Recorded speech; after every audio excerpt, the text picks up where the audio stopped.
Hello. Yeah, as Stuart said, I'm a teacher. I love working with kids because, I don't know, years ago I used to help nephews out with the maths homework, and to get them to do the work, I just told them, right, if you do this, I'll tell you a joke. Now kids are really clever when it comes to jokes. They know pretty much where the joke's going to go. So you have to, be a bit creative. So an Englishman, an Irishman and a Scotsman walk into a bar. They have a really good time.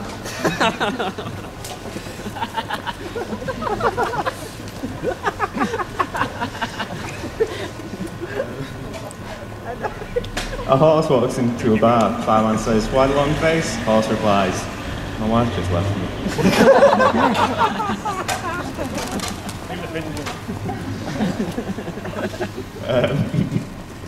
A Saudi Arabian, a Zimbabwean and an Australian walk into a bar.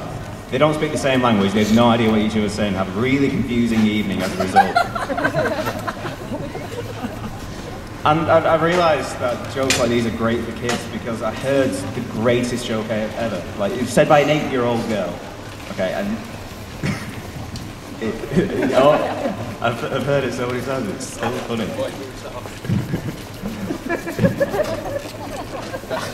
Best be funny now. Why was the gorilla ejected from the theatre? Because it was a managerial decision and it wasn't his to make. I feel like this.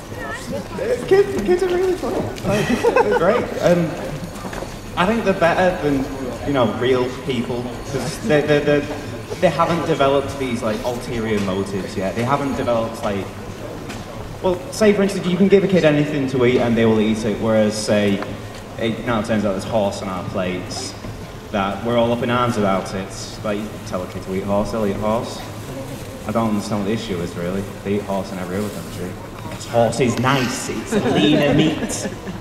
What does a cow do all day? A cow stands in a field and craps. That's all it does. Whereas a horse will run around the field for a bit. A horse can have a fun time. And I think that I would like the idea of my food having a nice time before it gets, butchered and put on my plate. And this horse meat thing is been turned into a statement on the obesity epidemic that's blighting the country and the world at the minute. Everyone's afraid of this.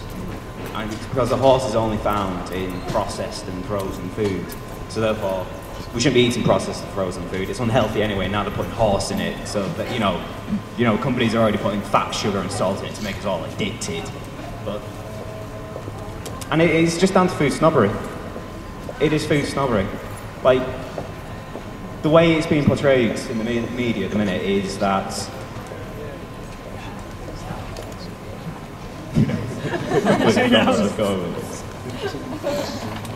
yeah, the way it's being portrayed in the media is getting similar to the original the anti-smoking adverts from years ago. Like, you've all seen the current smoking advert, where the guy's having a cigarette and this tumour starts growing out of it. It's really horrible. And the anti-obesity adverts are going the same way. Now, I used to be quite a heavy smoker, and back in college, I went for a meal with some friends. I got for a cigarette, come back, and someone turns to me and says, "Why are you doing that to yourself? Do you know how much damage you're doing?" And rather than come about the appropriate response, which I think should be sod off, instead I hummed and hard and went, "Oh, try to stop before, exams are hard, yada yada yada." And about 3 other people joined in. One of them turned around and said, "Oi, Tarlungs, did you know it's not just yourself you're messing up, you're bringing that stuff back with you, it's affecting all our health." And it just made me think, these adverts, that eventually it's going to get to the point where it's okay to heckle overweight people. We already heckle smokers, and the way the advert's going, it's a logical step. So, say at that meal, if it was fine, as soon as they finished heckling me, they would have turned to say, the overweight person and gone, "And what are you doing getting a spaghetti carbonara? Do you know how many calories are in that? Just don't you dare think about getting dessert. No, put that fork down."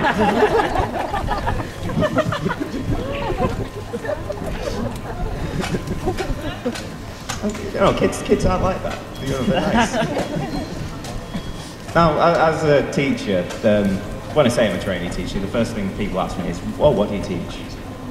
You know, I wanted to teach primary school. I went to Edge Hill. They decided to say, oh no, we don't want you for this course. We can do this other course instead. It's called Key Stage 2-3. I do the upper half of primary school, which is the nice half. I like that. You know, before that, you know, they're a bit snotty and goofy. You know. But as a result of that, I also have to do the first half of high school. Now, high school kids are just little blighters. They're terrible. They're awful people. Well, they're not awful. They're actually hilarious. It's just that the teacher not allowed to laugh at this because he's encouraging their bad behaviour.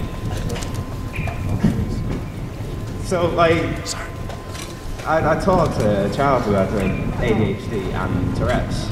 Like, it was physical Tourette's as well. So, like, you know, things would distract him pretty easily. So, and then his Tourette's was kicking, so his hand was like twitch. He'd see that his other hand was twitching, and then he just ended up doing this thing. It was there for about 10 minutes, just like doing this, and you can't laugh at that. It's really funny.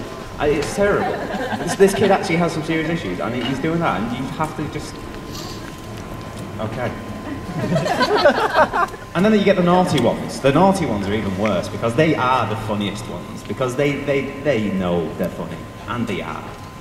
There was this one bad child who decided, oh I know, I'm just going to keep like sliding down the chair all lesson, and because he was a bad kid, I just let him do it. I thought, you know, he's not going to sit up properly and tell me, he's going to keep doing it. So, you know, I left him, and eventually gets to the point where his nose is resting on the table, you know, let him relax his nose a bit, why not? You know, I carry on with the lesson, helping all the other kids with the work. And you know, about 5 minutes later, one of the kids like called me over, and he's like, sir, he's like looking down. I was like, well, I'm not looking at your crotch, what? No, sir, look, and starts pointing. That kid has slid off his chair and said, you know what, while I'm down here, I'm just going to crawl to the front of the classroom. So he's there crawling underneath children's chairs, you know, try to get that, just to have a joke at me. So, you know, instinctively, straight away, get him to stand up. He jumps up to his feet and goes, oh, you're right, sir. How I didn't laugh at that, I don't know. Just get up, sir, please. Please.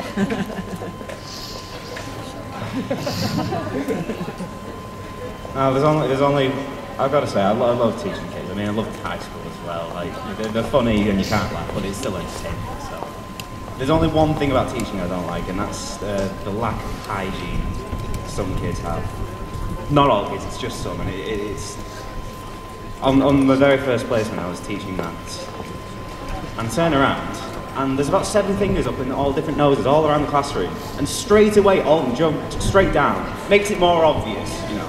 See that, it's pretty gross. You know, and I'm looking around, and then there's one kid who decides, you know what, I'm going to get away with this. I'm going to put my hand in front of my face, and then pick my nose in the tip.